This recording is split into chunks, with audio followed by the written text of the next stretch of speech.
आता हे सरकारचं असेल का सरकारी असेल ना मग आता काय दुसरं रोज काय करायचं एवढ्या मोठ्या वाहनात? आता काय करायचं नाही आता ट्रॅफिक ह्या कंपन्यांमुळे याच्यामुळे जरा होती गर्दी जरा म्हणजे किती? लय होती म्हणजे लई म्हणजे किती? लय म्हणजे 2-2, 4-4 तास कधी कधी पार नाही बाबा गाड्या एखाद्या गाडीला आहे ना इतकी गर्दी होती ना तर 4-4 तास म्हणलं तरी गाड्यांची इथं ट्रॅफिक एका जागेवर एकाच जागेवर. हा किती माणसं मिली?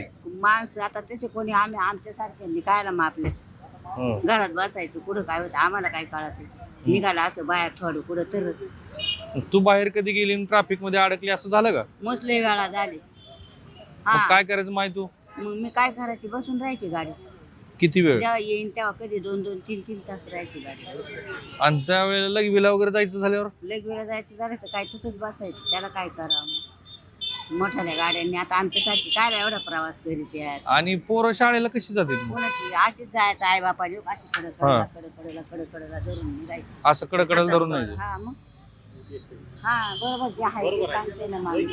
आता इकडे एवढी ए!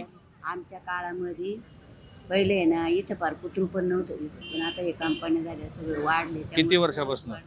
हे आता 20-25 वर्ष झाले हे वाढलेले पण आता लय वाढले. आता जास्त वाढलं ट्रॅफिक पण वाढली मनुष्य भरपूर वाढले MIDC आली त्याच्यामुळं आता हे असं कुठे कधी काय होते कधी काय होते त्याचं काय सांगावं. कधी कोणी पावसाच्या गाड्या घसरून पडायच्या हां मग लोक पडायची. ह्या मोठाले डंपर असले ना मग त्याने पण जास्त त्रास व्हायचा लोकांना ते साईडने. लय पैशावाली माणसं आहेत तुम्ही सगळी त्यामुळे तुम्हाला आता त्रास सहन करायचं तुम्ही. आम्ही त्रास सहन करायचा आणि आम्हाला बाहेरच निघाय परवानगी नसेल ह्या गाड्यांमुळे.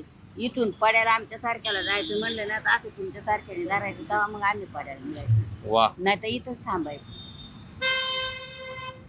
झालं का आता? आणि मतदानाला काय जिकडे म्हणाल मग राहीन उभं त्याला द्यायचं मतदान. कसं द्यायचं म्हणजे द्यायचं आपलं बटन दाबून. मग आता काय घेऊन द्यायचं का नुसतं द्यायचं? काय द्यायचंय कोण द्याते आमच्या सारखं कवा विचारला की त्याला आलेलो मतदानाला हे कवा दुरुस्त करतो? पोरा लोकांनी ना पोरांनी सांगायचं आई इथं बटन दाब जायचं बटन दाबायचं. मी शिकलेली आहे साहेब माझ्याकडे सही बी सगळे फोन बी सगळं व्यवस्थित आहे. माझी जुनी 7वी शाळा झाली त्यामुळे मला सगळं. आता मला एक सांग माय हे दुरुस्त होण्यासारखं आहे का ही नाही दुरुस्त होण्यासारखं? हे होईल ना आता दुरुस्त केलं तर होईल केलं तर होईल. मनावर धरलं तर होणार. कोण मनावर धरणार?